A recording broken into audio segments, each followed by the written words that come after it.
Hello, students in the in-depth reporting class. This is Dr. Schamberger. I hope you are doing well despite the circumstances that we have been experiencing as a result of the COVID-19 disease. But hopefully you are staying well and you're trying to create a new routine of sorts. It is important that you try to stay focused, that you do establish a routine, because now you are becoming these online learners that really you didn't sign up for.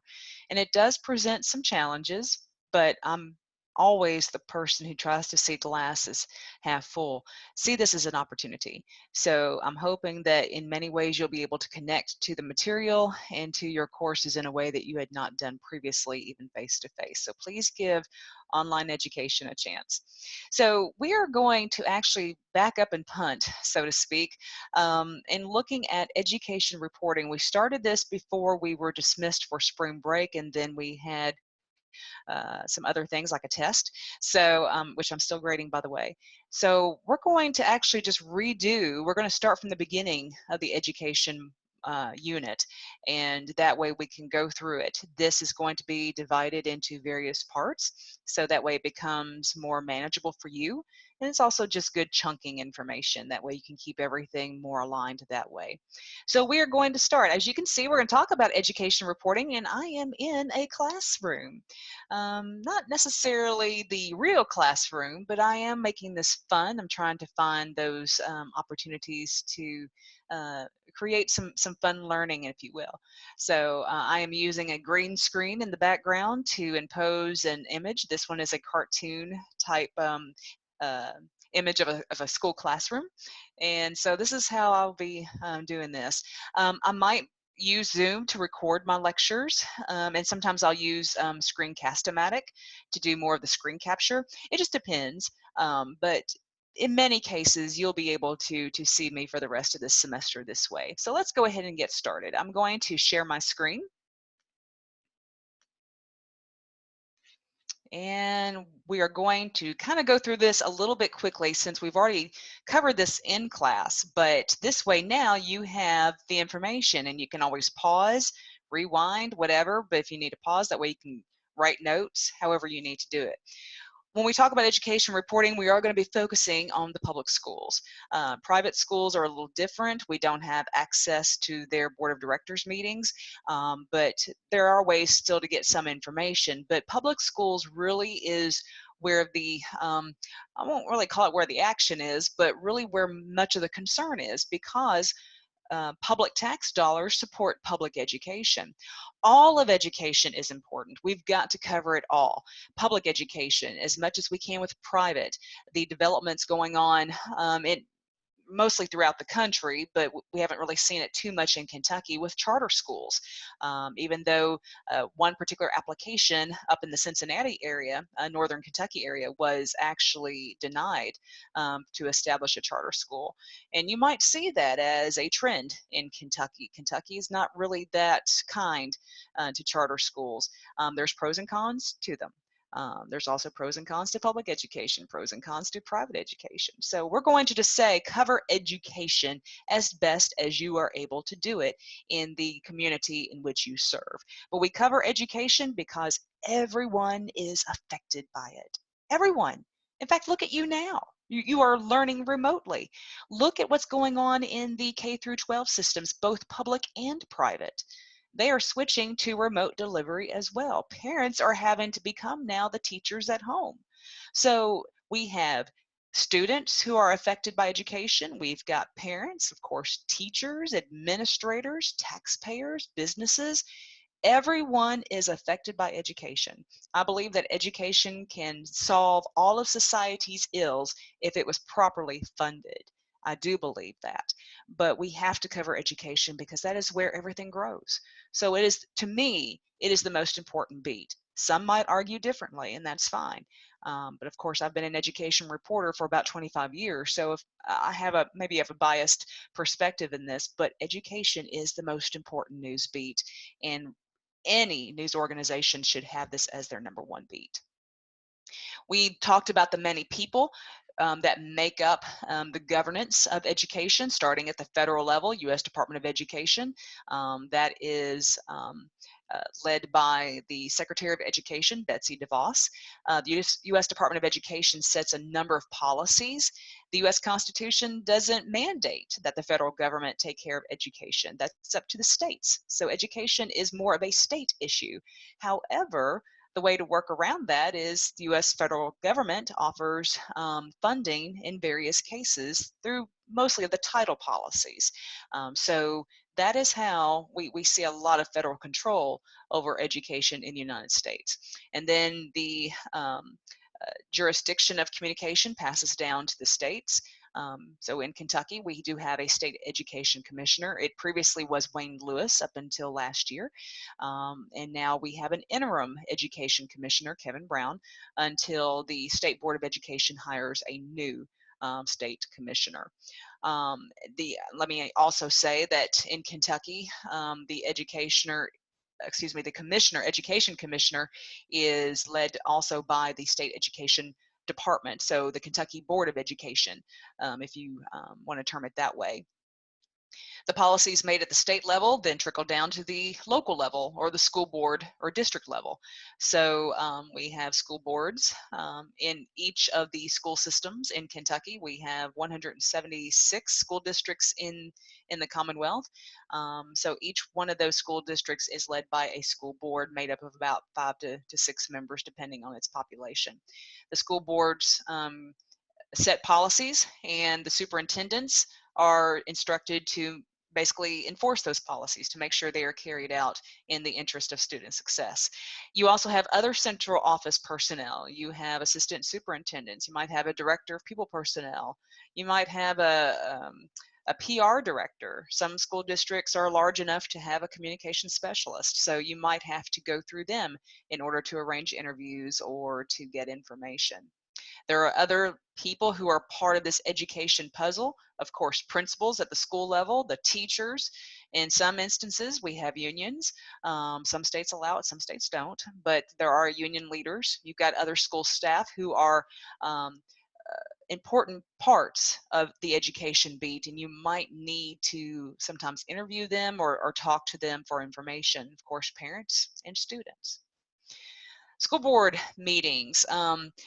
Usually school board meetings are held by a panel of 5 to 6 community members who are elected by the people in their particular precinct or ward, again, depending on how they are set up. The school board is led by a chairman or a chairwoman. The superintendent reports to the school board. So the superintendent, in many ways, if you look at it this way, has 5 to 6 bosses. At school board meetings, you also will see the board attorney. The board attorney is there to make sure that things are being conducted in accordance with the state's open meetings laws.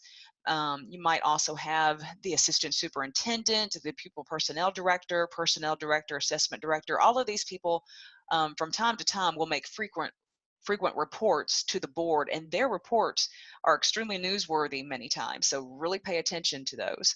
On the school level, we have school-based decision-making councils, and they are governed by 5 to 6 individuals made up of parents and teachers. Teachers sometimes are elected by their peers, or they might just be tapped to serve, whereas parents are elected by the parent-teacher organization. A principal presides over these school-based decision-making council meetings. Those meetings are open to the public in Kentucky, by the way. The responsibilities of school-based decision-making councils, their main one is to make curriculum decisions. They get to set the curriculum policy for their school. If the state says they have to teach A, then the schools get to decide how to teach A, and all the teachers have to comply according to the various subjects. School-based decision-making councils, for now, are still able to make recommendations on who the next principal would be in the event of a vacancy. They make those recommendations to the superintendent. There was an effort in the General Assembly for that particular responsibility to be removed from the council. It's not gaining as much credence as I think had originally hoped. So I am hoping that this remains an integral part of the school-based decision-making council's responsibility. It should be up to them to recommend who the next school leader should be when a vacancy arises. Sunshine laws, as I've already mentioned, do apply to school board meetings and school-based decision council meetings. At the school board meeting level, there is an additional exception to the open meetings, and that includes a student disciplinary hearing.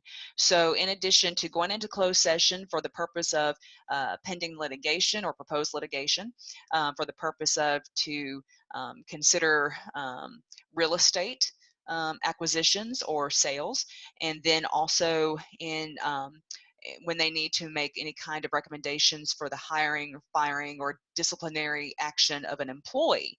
Those, remember those are the three exceptions for public meetings, public agencies as allowed by the open meetings law. School boards have a fourth, and that is the student disciplinary hearing, unless a student waives confidentiality, and that can occur. It's not common, but it has happened. In fact, I have covered one of those before, and it can be interesting to see what really goes on in a student disciplinary hearing. Some of the places where you can find, oh gosh, it's like all of these places and more are nothing just but treasure chest of story ideas. The schools and classrooms, definitely. I always loved being able to go into a classroom and see what the teachers were doing and how they were being innovative and how they were overcoming certain challenges to try to really raise student success levels. The ball fields, you're around parents, coaches, and it's good to kind of see what they might know. Definitely school events, things like maybe even a festival. You never know who you're going to run into. Of course, none of us can really go to these things right now, but when things get back to normal, then we will see how some of these events will probably change. Definitely board meetings. Various student groups might present at a board meeting, and while it might not be the most important thing to cover at that time, it's a good story idea to pursue later. Special events, graduations, award ceremonies, things like that. Issues are plenty in the education beat, starting of course with the curriculum and how that might relate to other topics such as Common Core, standardized testing, equity in testing, ACT, is that still valid? So those types of issues continue. Technology in the curriculum, that is really beginning to resurface now that we are remote teaching because of the equity issues. Not everyone has access to a computer. Not everyone has access to the internet. So how do we minimize those challenges? And schools are dealing with it even now. So those are some ideas there for issues to cover. Other issues include things like poverty still. That also has resurfaced. So we also have educational issues, things that go beyond the curriculum, issues such as even job placement. Our students, do we have, basically our colleges and universities in Kentucky, for instance, are they producing graduates to fulfill workplace demands? So those are educational issues to cover as well. Labor issues with teachers and staff, political issues, definitely. Education is political. Academics are political. So and the politics also affect those as well. We have seen we see those all the time. So it's really nothing new, but sometimes when you become the education reporter, you begin to see more of the defining boundaries of those. Various documents are our guides in education reporting. We have to rely on a lot of documents. We also have to rely on a lot of data because that's what school administrators use. They use a lot of data to inform their decisions. That includes budgets even. So we've got to make sure you have access to budgets. Testing data is another big one. Assessment data and just other data. For instance, the demographics of a particular school. That way we can see what the student population is like there. So documents are really important for us to use. And I'm going to stop there because speaking of testing data, that is the next video lecture for you to pursue. And I am going to basically stop my share so that way I can go ahead and stop this recording. But thank you and tune in to the next video.